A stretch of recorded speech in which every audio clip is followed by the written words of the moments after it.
Hoje de manhã acordei e aí consegui conquistar uma vitória importantíssima na minha vida.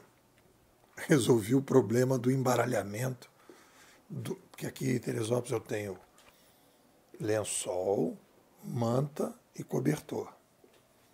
E aí no meio da noite, às vezes, era lençol em cima de manta, manta em cima de lençol, não tinha como organizar. E aí você vai falar, pô, Nepô, bota a coisa, levanta o colchão e bota e prende embaixo. O problema é que eu comprei na Ortobon um colchão de madeira que ele é maravilhoso para minhas costas, mas ele é extremamente pesado. No dia que eu quiser tirar esse colchão daqui, vai precisar de ajudas de braços fortes, pessoas musculadas, porque ele é muito pesado. E aí dá aquela preguiça de você, que aí eu arranjei um jeito de ficar empurrando com uma colher ali para baixo e tal. E aí, ontem, fiz o primeiro teste, e o teste foi extremamente vitorioso. Eu tenho uma cadeira pesada, que fica exatamente do lado do colchão, e encostei a cadeira, pressionando o canto do colchão, e o lençol passou a noite toda maravilhosamente bem e não embolou. Pô, o que isso tem a ver com Sapiens 2.0? Antecede a conversa. Eu diria que esse exemplo é um exemplo de um movimento que eu percebo desde que eu me lembro, estou com 63 anos, eu estou vivendo a minha fase mais espiral desde que eu me entendo por gente. O que é uma fase espiral? Eu diria que a gente tem momentos na vida que a gente está em carrossel. As coisas vão se repetindo, né? Determinada coisa acontece, caiu de novo esse troço, caiu de novo esse troço, putz, fiz isso aí de novo. A gente vai deixando os erros se repetindo. E eu entrei numa fase espiral, vim morar sozinho em Teresópolis, né? Cuido de tudo. E aí eu percebi que o meu canil de cachorrinhos dentro da minha mente não faz muita diferença se eu estou discutindo o livro Sapiens 2.0 ou Civilização 2.0 ou se eu estou resolvendo o problema do lençol na minha cama. Para os cachorrinhos isso não faz muita diferença. Eles querem e eles ficam balançando o rabinho da seguinte forma: problema, solução, problema, solução, problema, solução, problema, solução. E quanto mais eu entro em problema, solução, agora eu estou com um probleminha no cotovelo, aí comecei a ter que botar gelo. E aí comecei todo um projeto de colocar gelo e eu vou transformando todos os problemas que vão aparecendo em projetos. Também apareceu agora no verão mosquito, e aí comecei todo um projeto para evitar que os mosquitos entrem no meio da noite e fiquem ali zumbizando no meu ouvido. Projeto. Aí vou pensando qual é a melhor solução. Aí eu já boto projeto, versão 1.0, versão 2.0, versão 3.0, até chegar num modus operandi que eu me sinta bem, achando que já ficou ali na melhor forma possível de resolver aquele problema. Eu falo, beleza, projeto concluído, vamos em frente. E aí uma coisa que você vai resolvendo, a cadeira, o gelo no cotovelo, o repelente de mosquito, tudo isso vai se resolvendo e isso vai criando uma sinergia entre as coisas. Eu fiquei pensando nessas coisas porque hoje é o dia, quarta-feira, em que a gente faz o áudio aberto e eu estou tentando montar um modelo para aproveitar a quarta-feira para fazer a revisão mais profunda do novo livro que a gente está trabalhando aqui na Bimodais. Sapiens 2.0, como viver em um mundo muito mais descentralizado e inovador, abrindo um novo ciclo, abrindo um novo ciclo para a escola e abrindo um novo ciclo para o Nepô. É o meu segundo grande desafio intelectual. O primeiro foi entender o digital e agora é quais são os desafios que o Sapiens vai ter nesse novo cenário. Como é que a gente ajuda essa galera toda, né, a viver nesse mundo com mais autonomia, com mais descentralizado, mais responsabilidade, etc. Então eu comecei a pensar como é que a gente pode organizar essa quarta-feira para que os conceitos, que a gente possa divulgar os conceitos consolidados, né, não ficando chato para o pessoal de dentro, revisando o livro e organizando.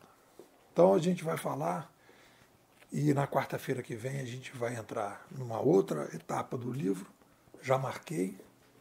Então é que a gente vai começar na quarta-feira que vem, e agora a gente está falando aqui do início do livro, em que alguns conceitos vão se consolidando, que vão sendo colocados, inclusive está no artigo, né, determinadas coisas. Então, vamos lá. As atividades de conceituação, disseminação, operação e revisão. Eu amadureci dentro da minha caminhada como profissional. Eu montei minha empresa em 95, fiz mais de 500 projetos como consultor de internet, e essa foi a minha fase de operador. Aí o Marcos Cavalcante me chamou para dar aula na pós-graduação. Eu já tinha feito alguns cursos aqui e ali, mas ali começou minha fase de disseminador como professor. Então eu passei a ser um disseminador. E normalmente os disseminadores, geralmente a maior parte dos disseminadores disseminam conceitos alheios. E aí quando escrevi meu primeiro livro, comecei a minha fase de conceituador. Então é importante você definir na tua vida esses três marcos: operador, disseminador e conceituador. Tem gente que e aí você pode disseminar, e aí você pode ser um ótimo disseminador, fazer mix de vários autores para explicar as coisas e tal, e não criar nenhum conceito. Quando você começa a criar conceito, você passa a ser um conceituador. Enquanto você está mixando o conceito de outros, você ainda é um disseminador, melhorando, caminhando para ser um conceituador, né? Quando você faz um PowerPoint explicando tudo que um cara falou, que não altera muita coisa, você é um disseminador pouco conceituador. Isso é importante para balizar como é que a gente opera. E uma outra coisa fundamental é entender, porque existe um preconceito, claramente um preconceito, quanto ao trabalho da conceituação, porque as pessoas. E a Ayn Rand tem um texto que ela fala isso, ela vai pegando várias frases que as pessoas repetem, mostrando que aquilo ali aquelas frases foram criadas por conceituadores. E não caíram das árvores, como muita gente acha, né, que os conceitos caem das árvores. Aí eu faço um desenho que eu mostro, né, que tudo começa com a conceituação. E aí coloco aqui algumas frases que eu acho que vale a pena a gente botar. O trabalho de conceituação visa, antes de tudo, ajudar os sapiens a viver melhor. Por trás de cada operador sempre há um ou mais conceituadores influenciando a sua forma de pensar. Usamos conceitos de outros como se fossem nossos pelo simples fato de desconhecermos as fontes. Conceitos são ferramentas que usamos para entender e interagir com o mundo ao nosso redor. Nos moldam como indivíduos e nos influenciam as nossas ações. Então a gente tem que criar sinergia, na qual as atividades de conceituação, disseminação, operação e revisão são complementares e não opositoras. Conceitos disputam a mente das pessoas. E a gente tem que entender que existe o mercado da conceituação e a gente faz escolhas conscientes ou inconscientes quando a gente vai operar. Então essa é a primeira grande mensagem. A conceituação existe várias abordagens, todas as análises que se faz de qualquer coisa, você tem várias abordagens, você no fundo acaba escolhendo uma abordagem. Primeiro acredita que é uma abordagem só, transformação digital. O que é transformação digital? Pronto, aí as pessoas falam, não, quais são as diferentes abordagens sobre transformação digital e qual que eu acho a mais adequada para que eu possa trabalhar com essa, por exemplo.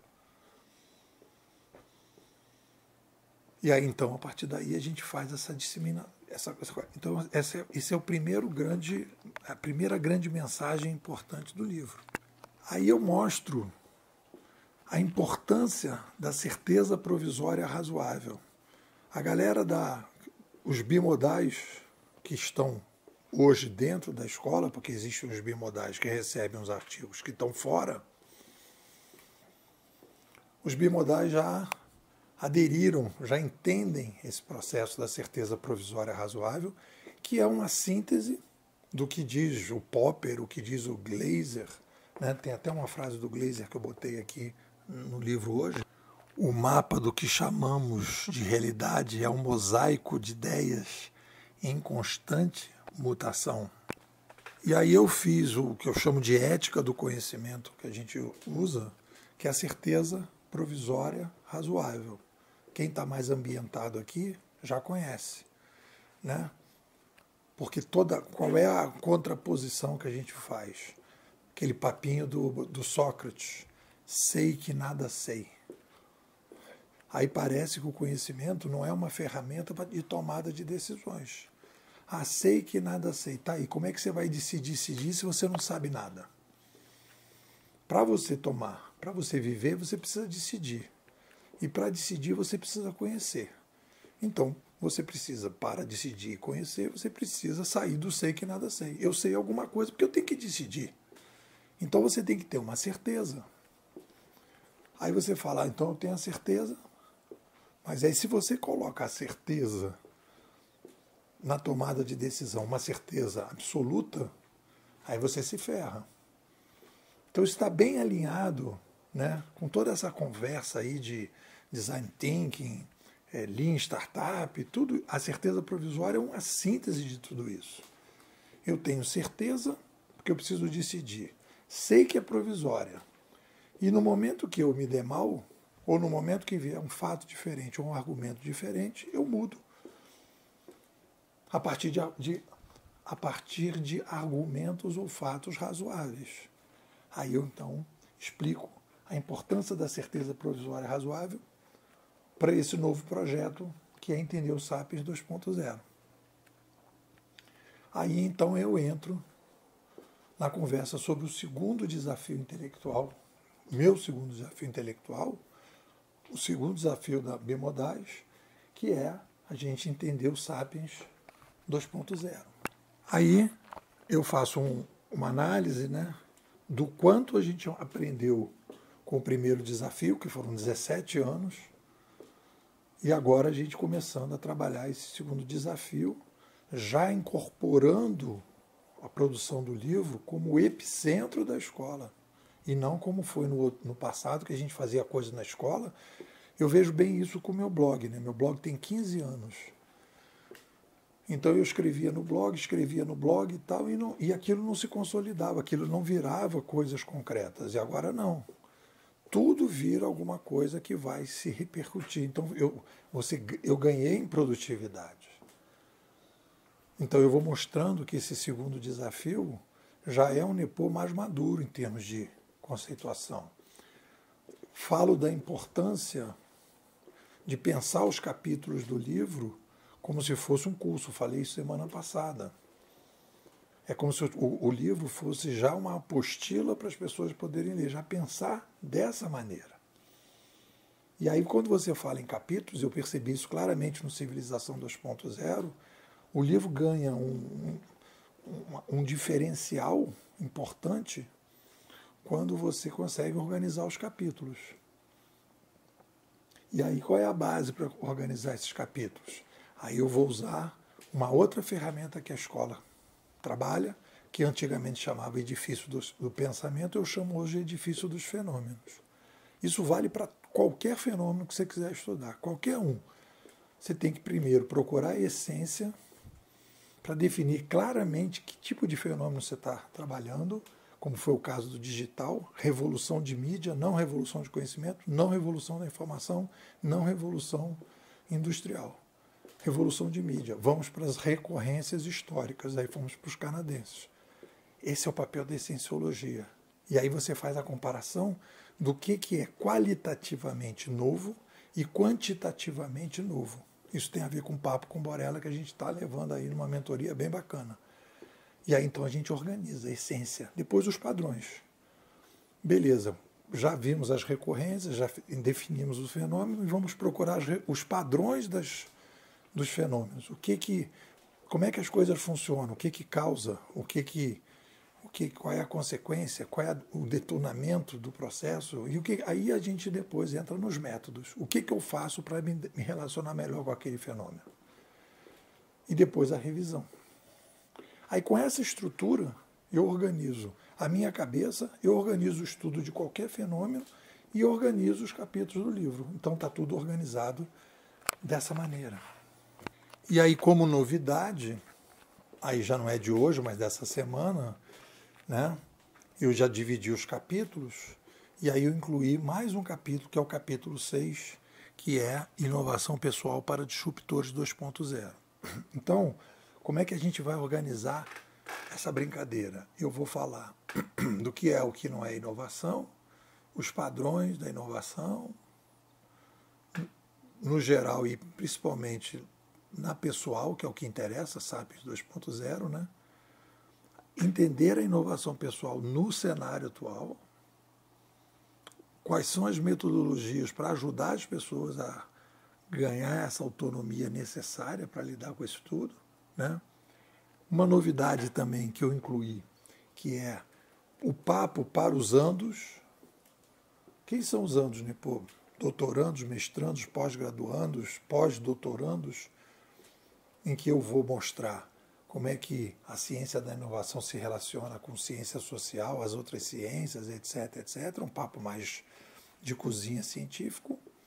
E, por fim, eu quero falar só para os disruptores, explicando quem são os disruptores, o seu papel na inovação, pessoas que têm mais capacidade de questionamento. E eu comecei o capítulo e amanhã falo para os bimodais, faço um áudio sobre isso para os bimodais.